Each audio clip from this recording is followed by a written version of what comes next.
Oh boy.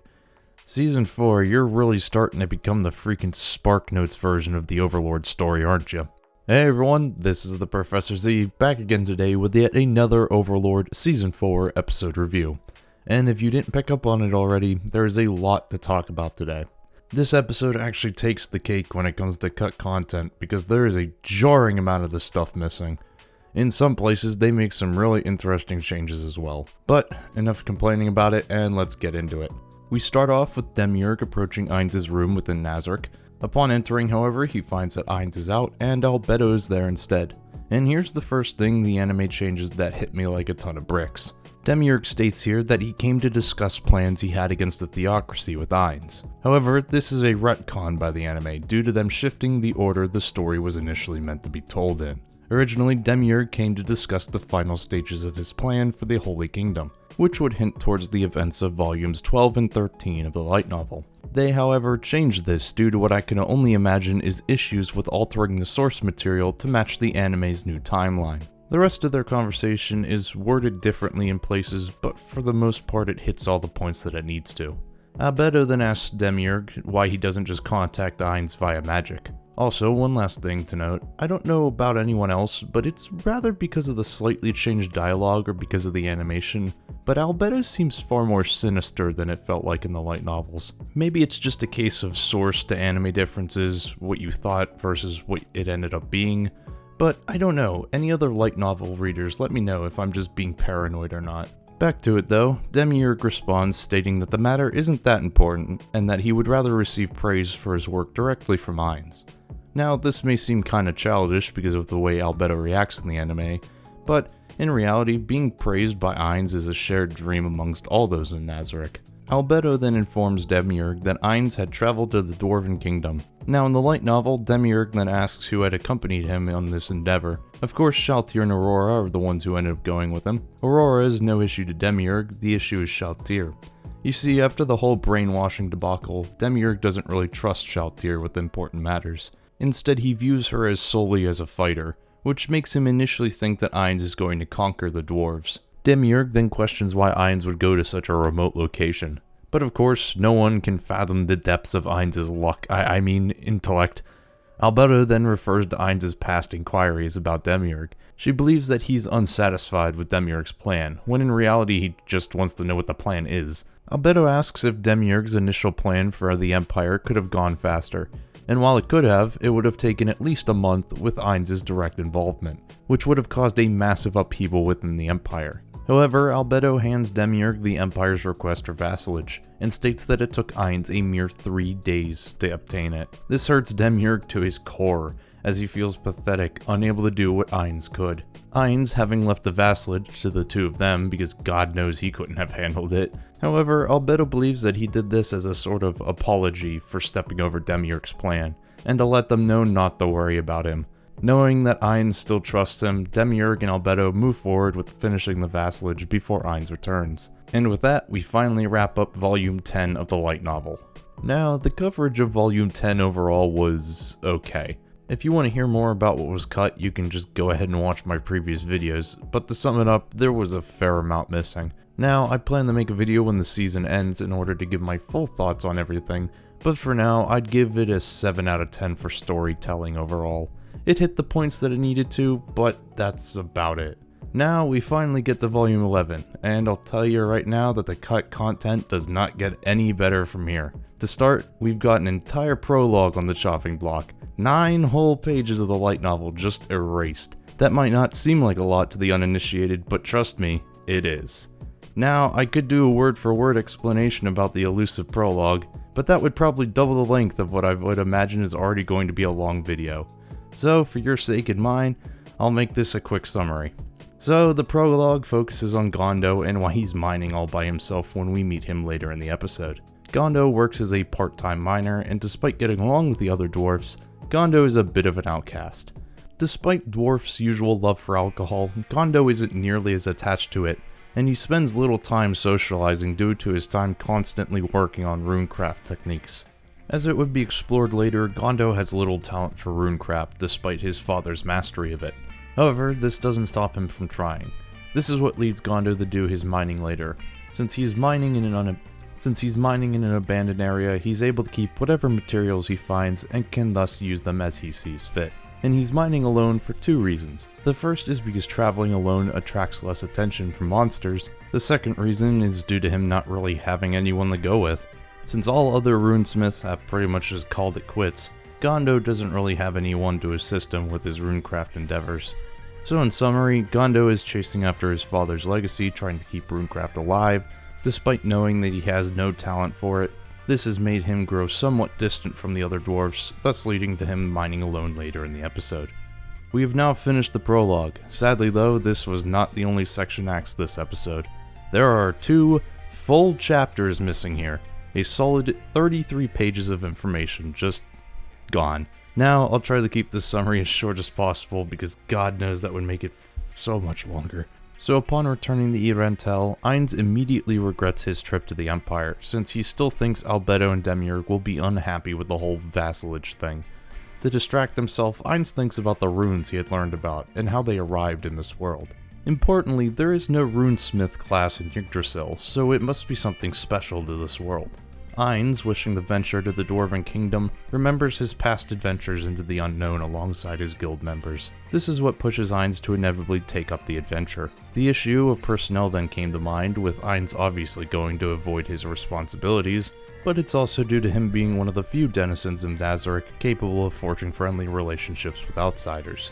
Now, why did Ainz bring Aurora and Shaltir? Well, Cocytus, despite being adept at living in cold environments, is currently overseeing the Great Force of Tobe, and his monstrous appearance probably wouldn't go over well with dwarfs. Demiurge and Albedo are busy with various things at this time. Sebis is also busy administrating support. Sebis is also busy as administrative support in Irantel, so he's out. So that leaves Mare, Aurora, and Shaltir. The reason Ainz doesn't bring Mare is because Ainz is more worried about facing a potential player. Now, while Mare is strong, he's more specialized towards area effect spells, and not one-on-one combat. So with that all in mind, Ainz chooses Aurora and Shaltir. It's here where Ainz receives a message from Entoma about a lizard man that'll be coming to give a report about the village. Through this report, Ainz learns of Zarasu's child being born, and as a result wishes to get him a gift as congratulations. The messenger lizard man recommends battle gear since that's what lizard men like. This leads Ainz to ask if the messenger had any information on the dwarfs, since their village was located at the base of the Azerlesian mountains. He does know of them, but knows very little. However, the lizard man tells Ainz that Zambaru had previously met the dwarfs, which is what leads Ainz to seek him out later on. After dismissing the lizard man, Ainz goes to meet with Aurora and Shaltir. First, he contacts both via message. Shaltir is so excited that she almost destroys Ainz's non-existent eardrums, and while talking to Aurora, Aurora walks in still using message, which is like talking to someone on the phone while they're still in the room. Upon hearing that Shaltir would be coming though, Aurora reacts just like Demiurge did earlier, pretty much for the same reasons. Ainz then explains as to why he's bringing Shaltir, which is actually shown in the anime, oddly enough.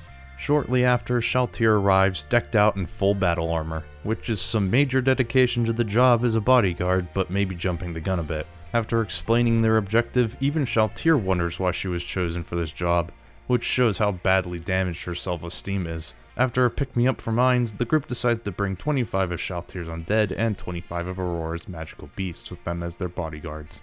With that, the group disbands to prepare for their departure. Aurora and Shaltir share a sort of sibling moment as Aurora comforts Shaltir, saying that though others may look down on her now, Ainz believes in her and has given her this task because of that, which is also weirdly put in the anime later on in a different place in a different time.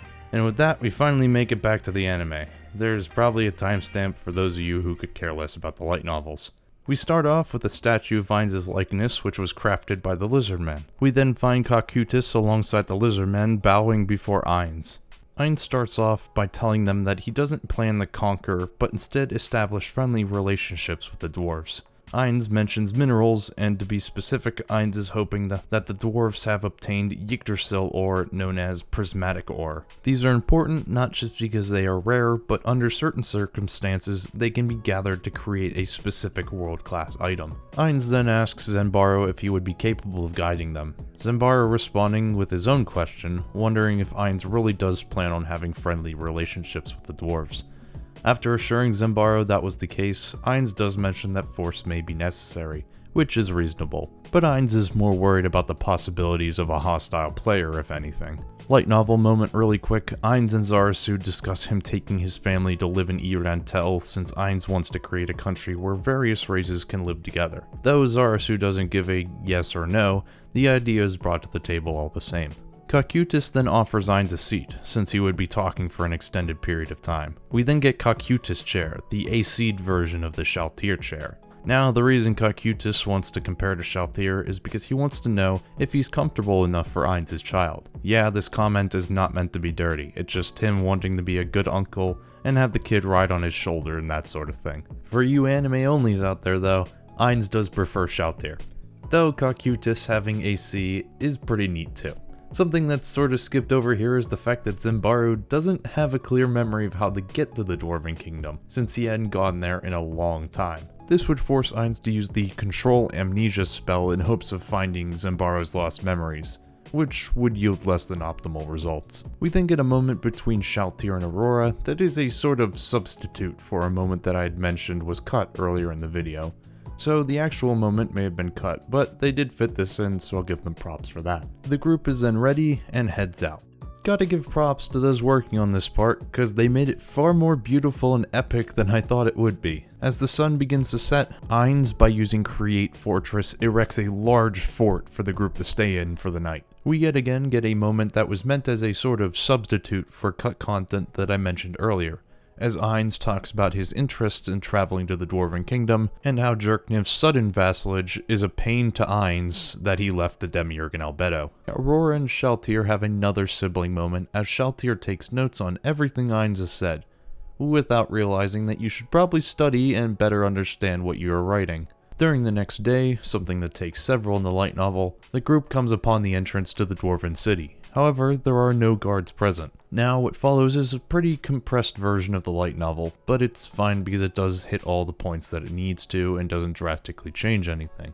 Ainz uses the Hanzos in order to scan the now abandoned city. Upon their return, they have found only one sign of life, and that is the sounds of mining from one of the tunnels. This is one of many moments throughout this anime's existence that is shortened for the sake of making a 25-minute episode, which is perfectly understandable, but it ain't gonna stop me from mentioning them. Ainz, who is invisible, along with Aurora since she wouldn't scare the dwarfs with her appearance, head into the tunnel. Upon finding Gondo, Aurora attempts to talk to him, which sends him into hiding via some sort of invisibility cloak. Aurora explains that they had come here in order to find the people of the Dwarven City, but have found no one. Gondo explains that dwarfs haven't lived here for well over 3 years. Finally realizing that Aurora can see through invisibility, Gondo reveals himself. After introducing themselves, Gondo explains that the other dwarfs have moved to the city of Feojera. After gathering his things, Gondo agrees to take Aurora back to her companions. However, Ainz appears, sending Gondo into a Looney Tunes run, which is snuffed out by Aurora. After hearing them out, Gondo calms down and Ainz explains his interest in runes, carving one on the wall that Gondo instantly recognizes. As I had mentioned earlier, Gondo's father was a great runesmith, yet Gondo lacks that talent, and on top of that, the other runesmiths have pretty much given up. This is due to the introduction of magic weapons, and despite the increased costs of creating magic weapons, they are far faster to make than runic weapons.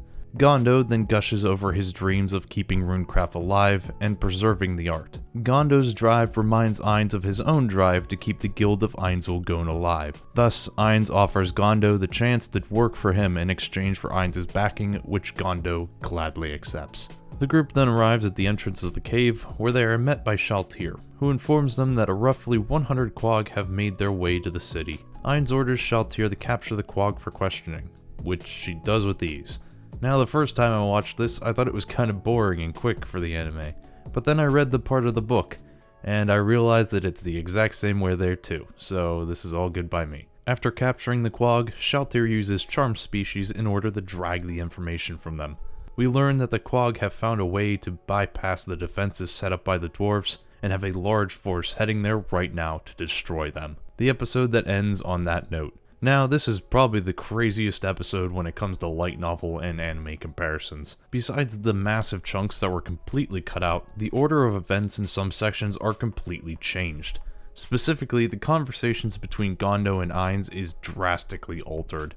They still hit on everything they need to, but the way the characters act and react to things is changed alongside context being cut makes the scene feel really different than its source material. And before you say it's not that bad, try reading the book and watching the episodes side by side. You will quickly see the differences. Please don't get me wrong though, I still had fun with this episode besides the CGI, which still hurts to watch. The episode was really good otherwise. I just wish that the studio wasn't restricted to 13 episodes so they could better flesh things out. That's all.